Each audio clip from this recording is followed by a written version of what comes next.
Hello!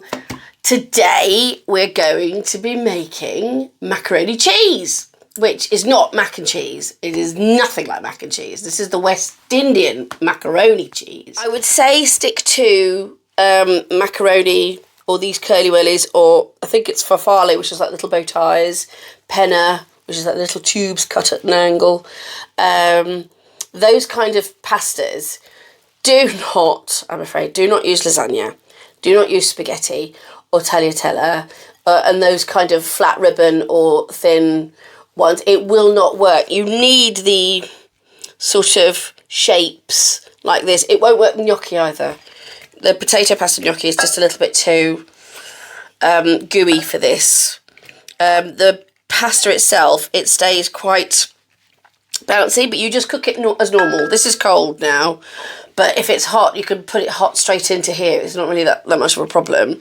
But I've cooked this slightly al dente. If you overcook it, it will collapse, and it'll be essentially like putting in tagliatelle, which would be really weird. It'll be like a really heavy, thick layer, and that's not what we want.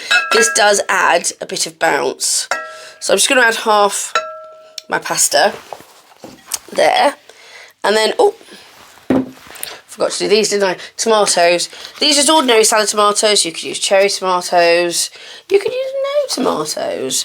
You could mix it up and make it your own with some, oh, you know, those, oh, that might be nice. Those jars of red peppers when they're roasted. Oh, roasted red peppers. That might be rather delicious in this, actually, I would say. So I'm just going to do... Oh, a mess, apparently. I'm going to do a mess because I've sliced it the wrong way. I'm just going to do slices of this and dump it in. I think Rita does like slices. She does slices like that. Like, you know, she'd slice, which again is absolutely fine. I'm just going to do chunks on mine. So it just goes everywhere in the pan. It gets a bit more variety than just the slices all the way down the middle. Let's see. Might just see how one goes per layer. There we go. We've just got that in there. Next one, and then we're done. So once you've got the tomato sprinkled in, which I have done, or as I said, slices arranged neatly if you want to be like that, you put some of the cheese in. I have got here red Leicester and cheddar. It's actually supposed to be just cheddar. But we had some red Leicester in the fridge. So I was like, oh, well, might as well use it up. So I've done that. Again, you know, I was thinking about it. I thought if you want to make it, and then I was going to say, you just put a layer of the cheese over it. If you want to make it your own, I mean, I'm not really a big fan of blue cheese. There's all these confessions coming out now. I hope you're not going to judge me for them. But if you did want to put Stilton, you could do that in there. I don't think it would work very well with the sort of wetter cheeses like Camembert and Brie. I think it would make it a little bit too gooey, because the whole thing about this is when it's cold, it retains its shape, it retains its integrity, and therefore you get a lovely slice, a firm slice of macaroni and cheese to take with you somewhere, your packed lunch or whatever. I'm just going to pop the rest of it on top. I probably would have done like 3 layers a bit more delicately, but to be honest, this should be absolutely fine. It's a really big dish. What I normally do is I have a dish somewhere, which we can't find because we moved to this place just about a year ago. And it's a sort of low dish. So I can put a nice low layer, and then it's actually quite pretty. But I can't find it, so I've been using my faithful casserole dish. And as I said, it doesn't matter what shapes it is for the tomato. It's all about the flavour, and because you're going to be cutting into it, it's not the end of the world.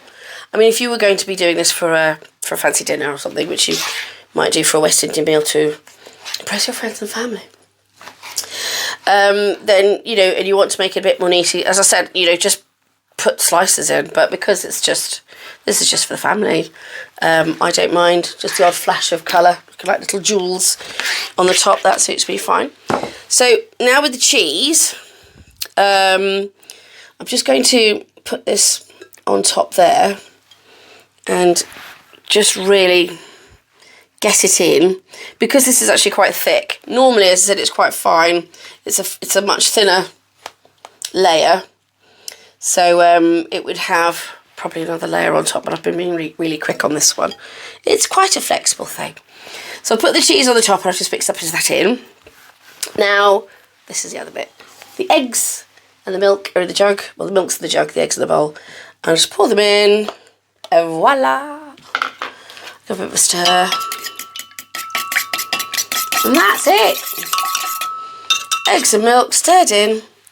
Pour it over the top.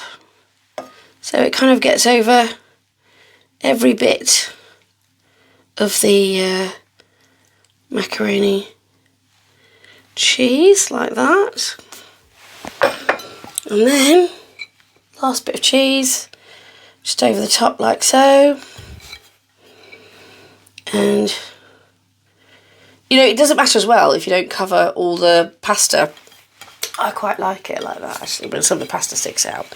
Because what you tend to find is it crisps up in the oven. And it becomes a nice little crunchy topping, which I really love. You could also add breadcrumbs if you wanted to have a super duper crunchy topping. That's another different thing to change. And then, with just little bits of butter, you just dot butter around. Basically what happens is, obviously, the butter melts in the oven. And it kind of just makes it a bit, you know, crispier. Adds a little flavour to the top, and also sort of helps the cheese to stop going too hard. You know, when cheese can overcook, sometimes it can go a bit too crunchy, crispy and weird. But this really just helps it to stay lovely, and it gets more crispy than hard with this one, which is nice. So I've just dotted it with butter, just literally a few bits here and there, and that should be plenty. Oh, I might as well finish this since it's here. There we go, that's it. So I made an absolute total mess here. Ignore that. And this just goes in the oven. Now, it should go in probably about 180, I'd say. Maybe 200 if you don't have a fan oven. I would cook this in our oven for about 30 minutes, but do check and make sure. You'll be able to see along the side, because once the egg and everything is cooked, it will be still. I mean, you will hear bubbling and stuff like that, which is going to be the cheese and the butter stuff on at the top, and it needs to be golden brown. If it starts to go too brown too quickly, just cover it with some foil, let it finish cooking and baking through, and then just at the end, take the foil off and give it like 5 minutes under the grill just to brown off. So you just got a little bit of golden, a little bit of brown colour on the top. And then that's it. And I will get it out of the oven and show you, and take some out and pop it on a plate. And you can see what macaroni cheese is all about. And as I said, you know, I will try and remember when it's cold tomorrow to take a photo and pop it on somewhere on social media, so you can see what it's like when it's cold as well, and understand that it's just so lovely for a snack.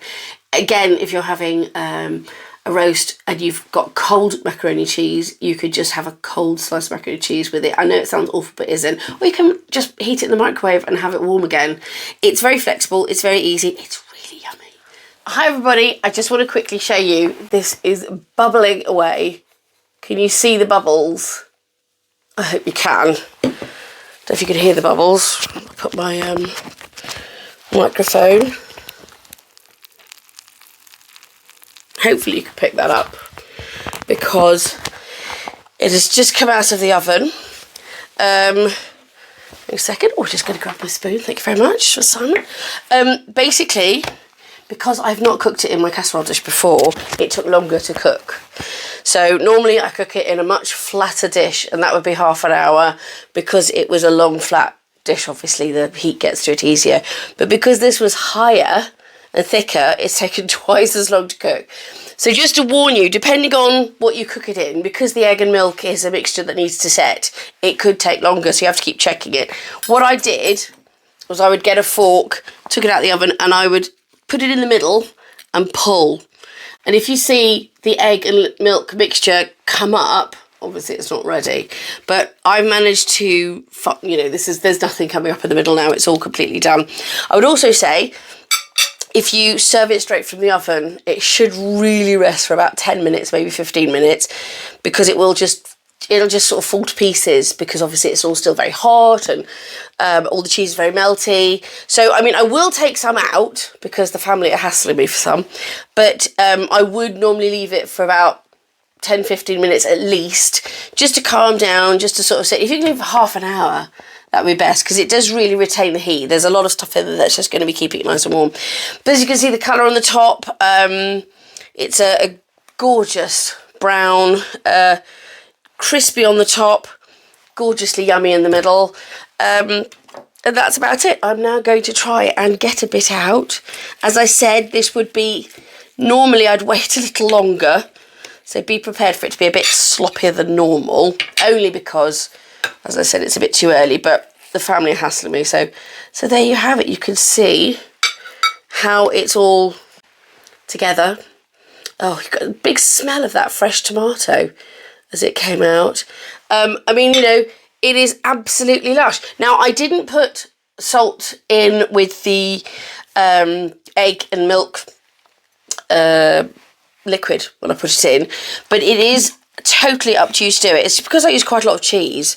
Sometimes if I don't, you know, I'm not using as much cheese, I'll put a bit of salt in there, a little bit of pepper if it's up to you. And also sometimes the family don't like as much salt in certain things, so I prefer to add the salt afterwards on this particular dish so they can add it themselves. I like the salt on it. So I just personally find it easier to sort of add salt if you need it, rather than you've added salt and everyone's like, oh, I don't really like this, it's too salty for me, blah, blah, blah.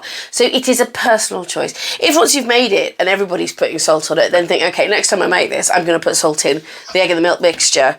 So that's about it. I'm going to go and feed this to the family now. And I really hope that you enjoy cooking and enjoy the food. And I look forward to seeing you next time. Don't forget to tag me, hashtag #BerkshireHousewife, @BerkshireHousewife, and all the other bits and pieces that you can find on me. And some photos if you make it.